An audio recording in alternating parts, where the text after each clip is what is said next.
Hello you guys and welcome to my channel.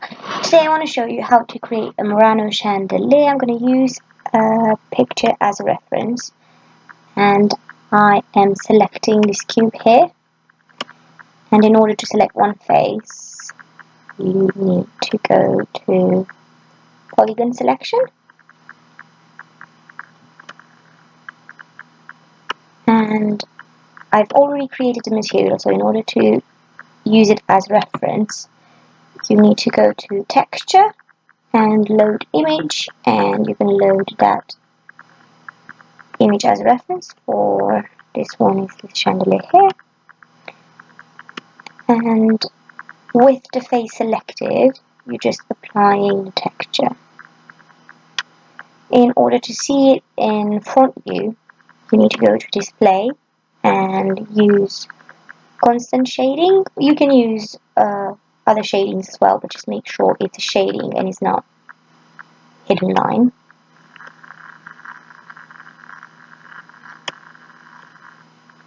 So I'm going to front view because I want to use it as a frontal, and I'm going to use a spline. I'm trying to draw following the image that's in the background.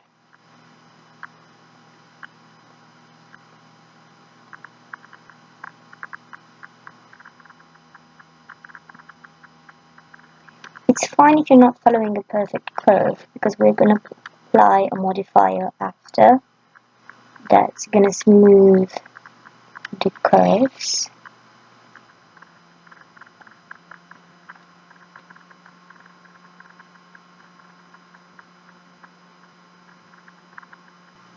I will need to go back to change some points, but it's fine, I'll show you how to do it.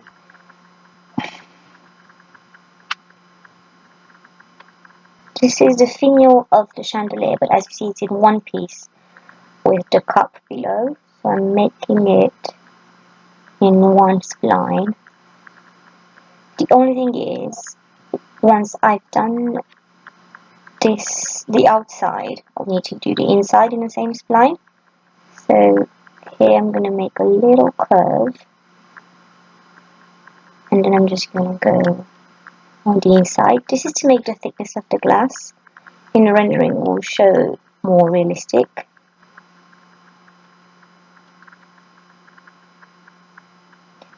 You can make more points if you feel it will help, but after we'll apply that modifier, it's not going to make a difference.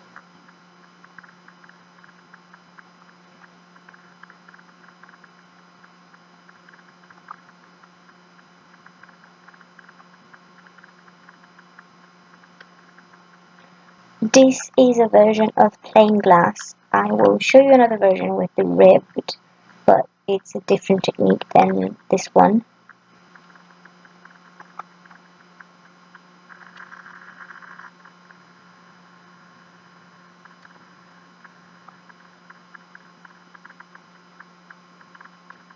So once you've reached the middle,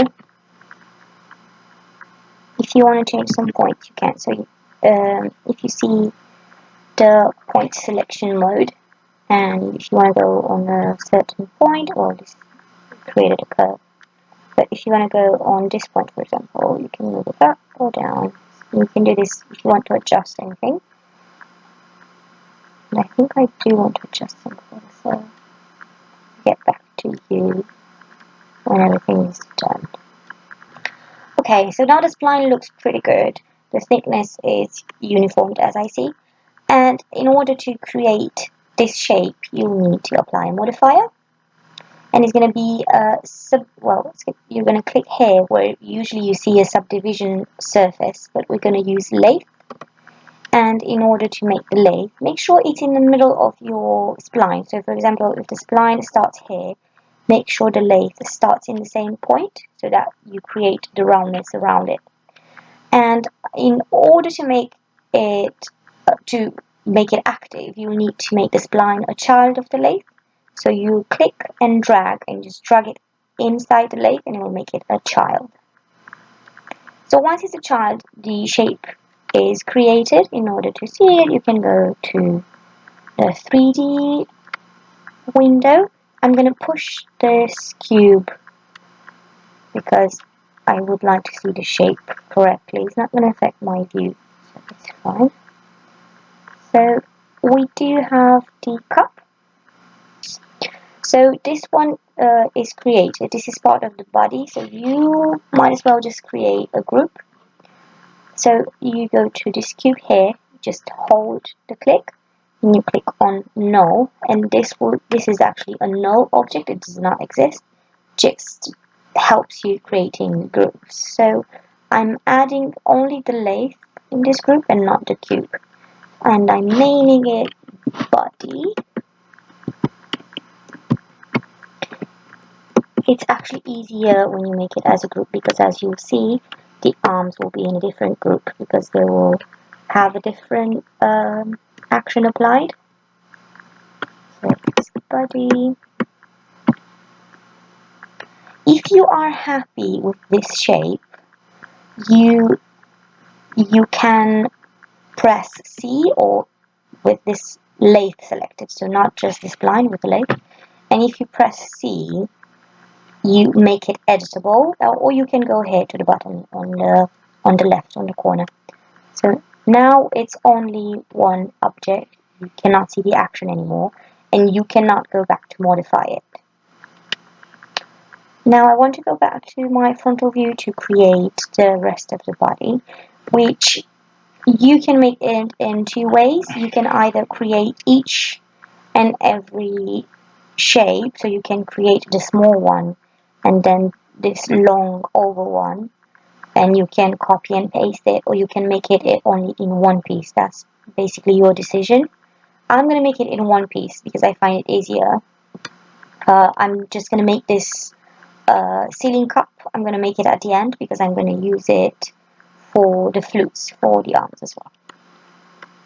So I'm going back to pen here, and of course I cannot really see the shape, but I'm just going to suppose it's an oval one, so I'm just going to start somewhere here, and I'm just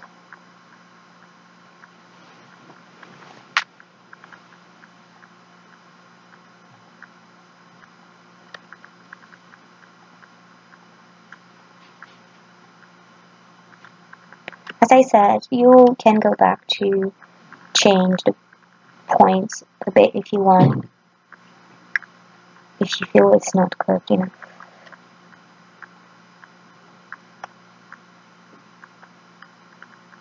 The same technique as we used for the cup, so you can go ahead and do it.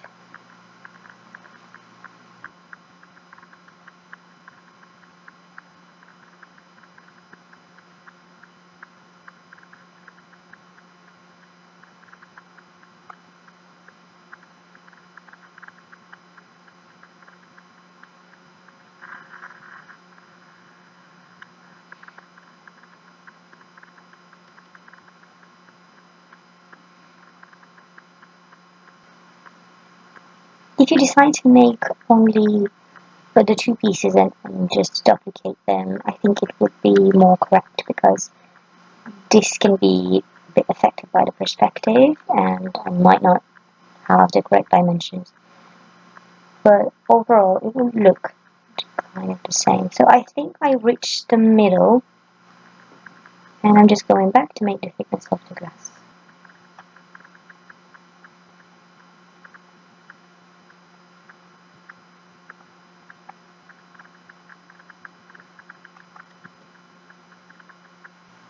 You can follow the exact points that you've done for the surface outside. I feel it does help a bit.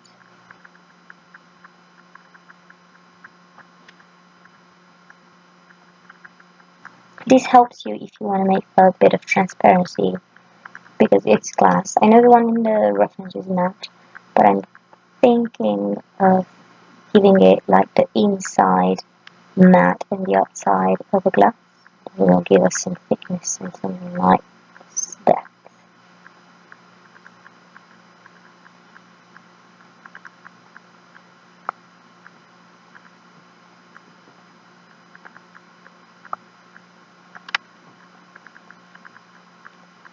if you prefer that I'll show you a tutorial on ArchiCAD on how to make this, please send me a message and I will see how I can find a method to do it. I do find Cinema 4D really easy for this kind of things. It does have the actions that help you a lot.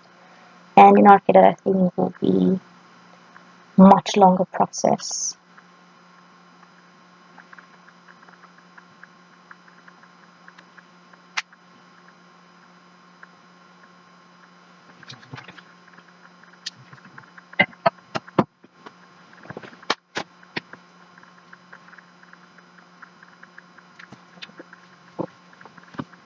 I think this is it because I found the middle, and well, the middle is going to be on the top because down here it's just going to finish as a flute, so it's fine. I'm just going to go back and adjust some points, and then we're going to apply the lathe again, and I'll show you how to use another tool, so bear with me.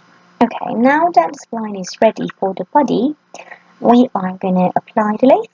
So go here to the it's the subdivision surface is the main one. If you hold, you can select lathe and then make spline a child. So remember, hold, and here it's going to make it, when you see that arrow going down, it means it makes it a child. So because I drew everything centered, now I don't have to move the lathe. Make sure you draw it in the center if you don't want to move it. And now it revolved around. So I'm going to go back to my 3D view, 3D window view, and you can see my, because my spline is selected, you can actually see it here. If you click outside, it's unselected. And I do like the way it looks, but as you see a lot of divisions here. So if you want to have smooth shape, smooth end, you go here and you actually select the subdivision surface, and you make lathe a child of subdivision surface. And if you want to see how many lines it added, you go to display and you select quick shading and lines. So these are, I think I had a lot of lines there. And that's why, but it's fine. It doesn't, you cannot see that in the 3D. So it looks fine, but I want to apply the subdivision surface to my cup as well. So this is my lathe, and I'm gonna drag it in the body here. I'm gonna make lathe a child of this one. Now as you see, it's really smooth.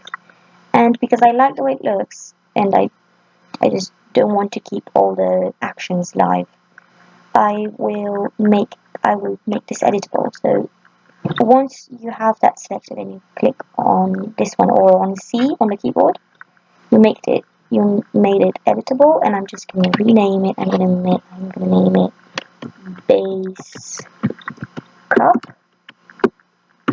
My keyboard is not working. Okay, so this is base cup, and this one will be the body. So I'm gonna select, and I'm gonna click here, and this is gonna be body. So I'm gonna name it body G. Oh, press H, body G. So I'm gonna add this here in the body group. Okay.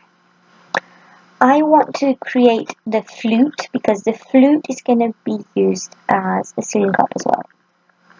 So I'm going here to the view, to this frontal view, and I would like to make this one, but as you can see, it has this ring here as well, and this design for the ceiling cup does not have that little ring, so we'll have to make that only for the arms. Okay. I don't know which one to use. I do feel this one would be a good reference. So I'm gonna start here without the ring. I'm just going like this. And as you can see, the transparency of the flute, because you can actually see the light. So I would like to make this as a little bit of a curve, just to look like a flower. This is inspired by a cauliflower. And I hope this is the middle. We'll see exactly, because for this one I will need to move the lathe in the center to make sure it's revolving. Okay, so we have the spline, and now let's make the lathe. So I'm going here, click, and let's see where my lathe is, because it's not where I want it to be. So lathe is of course in the middle of my drawing, but I want to move it here because I want everything to,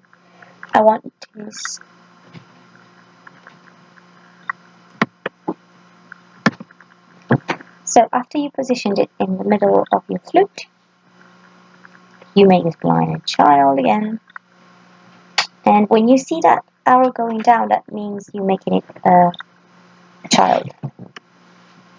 So there you go. I do feel it's correct. The shape is correct. Let's just go to the 3D window to see how it looks.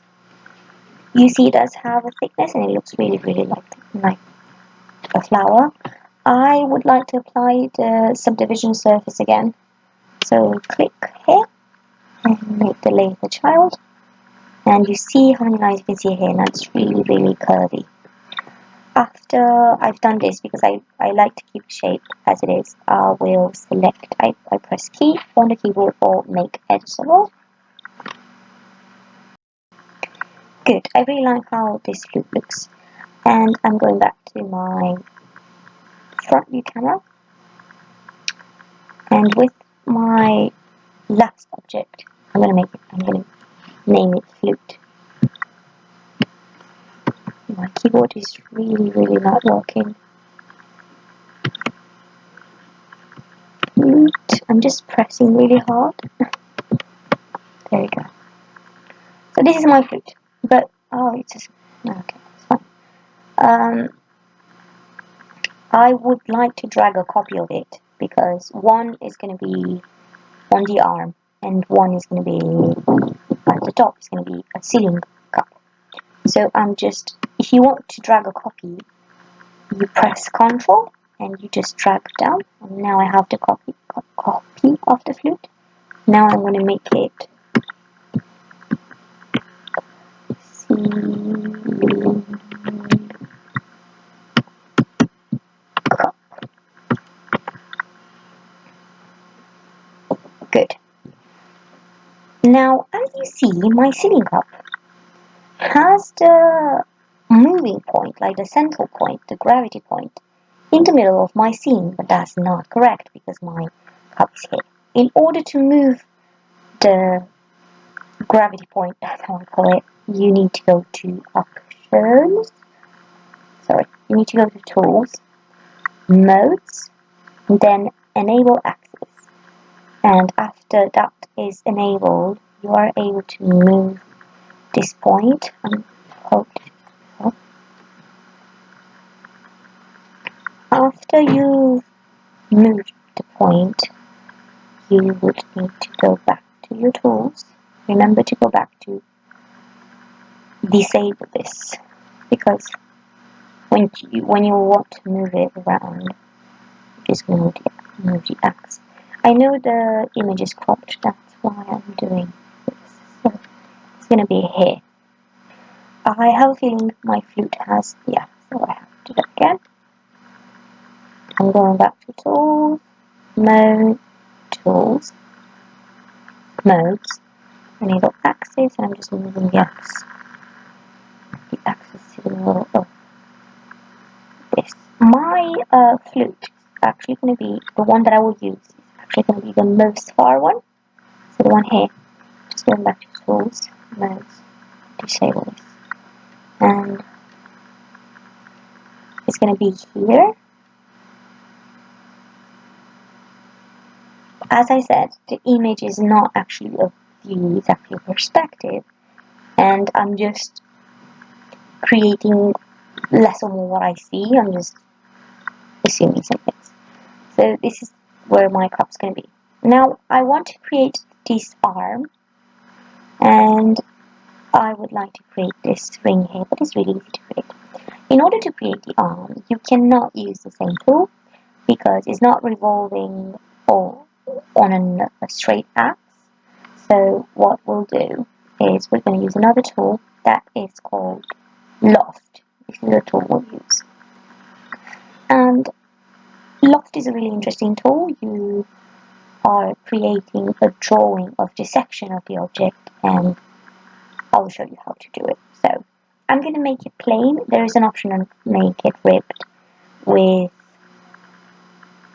this one here or with star, but we're going to use a circle. Now I need to go to my 3D view because you'll see how my circle is. So I want to change the axis of my circle, and it's going to be it's going to be XZ, the axis of my circle.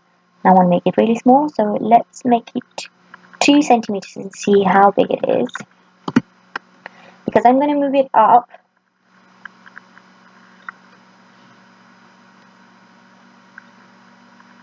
And I'm going to move it a bit to the side.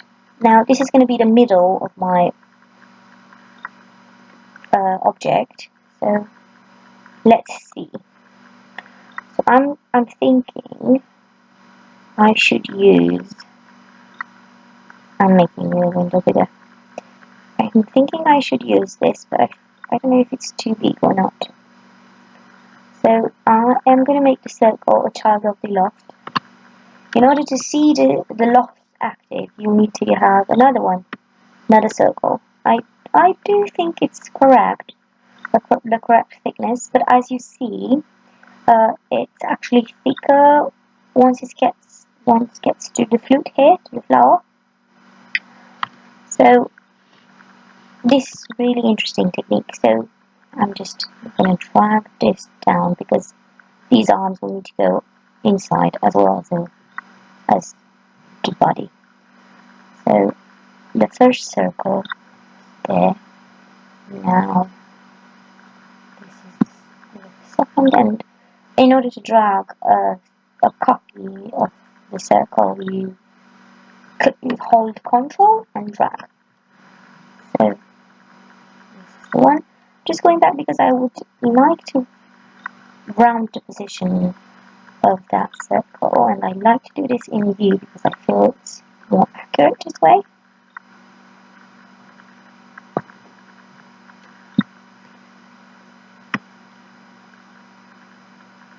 And I would like to rotate this one a bit as well.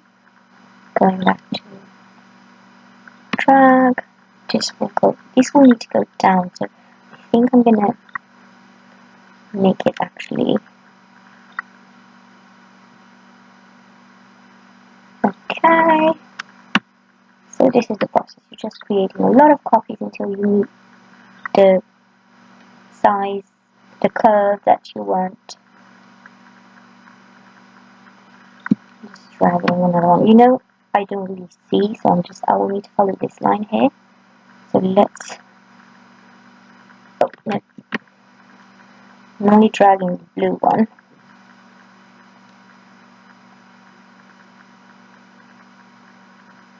I don't really like the way it looks. Okay, I need to. Okay, select the last one. I might need to change the rotation a bit. I feel like that's fine. It's just this will need to get a bit thicker, because as I said, it gets thicker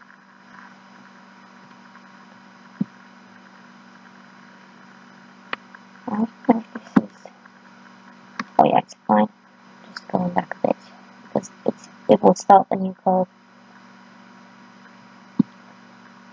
Okay, now it starts the curve. So I'm just going a bit. I need to go up, then drag again, then drag again.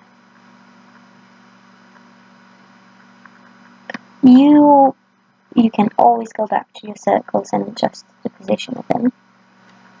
So for this one, for example, I'm sure I made it like this. And then this is fine. I want to adjust this one a bit. And I think it's too much.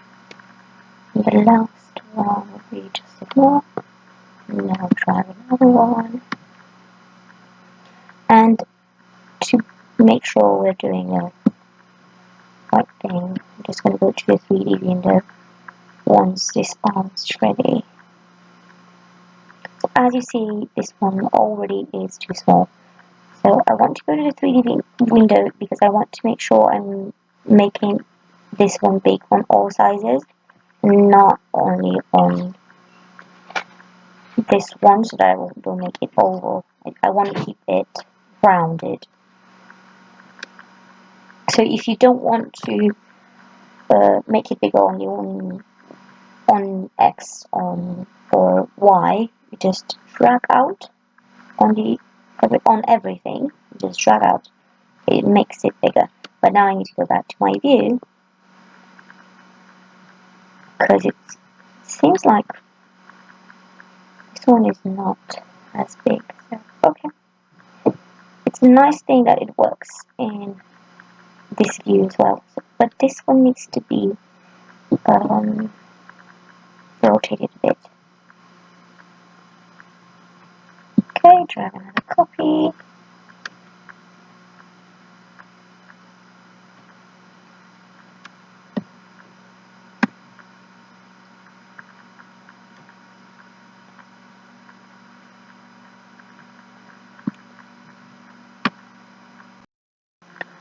Great, sorry about that. I just recorded. I forgot to stop recording and I just kept talking. So I'm done with the arm. I applied a subdivision surface as well because I like to make it smooth as we did for the previous parts of the object. I know it's really dark in here. I don't really like. Okay, now that's better. So this is how this one looks. I've made the ring as well. So now I just want to show you how you can spread the arms around. So in order to do this, you will need an array option. I'm just clicking here on array. And if you go into the top view, you can see the array action will be centered here. I want to make 15 copies because the one in the image I used has 16 arms. So it's going to be 15 copies. And I want to show you how this works. So I'm going to drag the arm under the array to make it a child. If you zoom out, you can see how the arms are spread.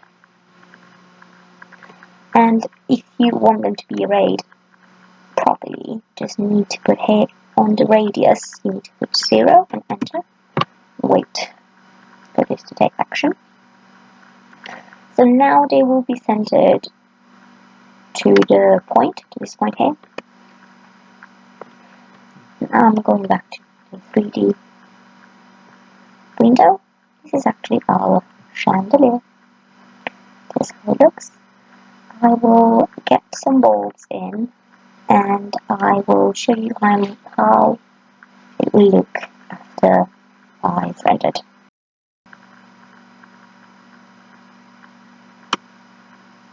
I'm here in my scene, but I want to make this scene a bit bigger because this chandelier is bigger than the one that I previously used.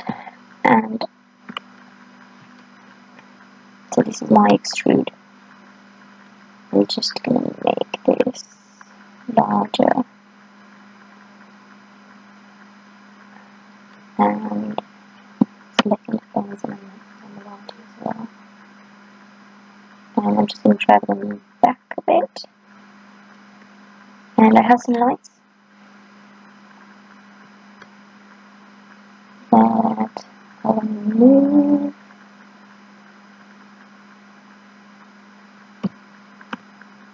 And I'm going back in. I'm going to make a render and I'm going to show you how it looks because I'm going to create material. Now the material that I'm using, it's a purple. So I'm going to try to make a render now to see how it looks, and I will show you at the end of the video. Thank you so much for watching, and please subscribe. Please send me comments and messages if you want to ask me to do something. If you have any questions, I'm very happy to answer. Thank you so much for watching, guys. Bye.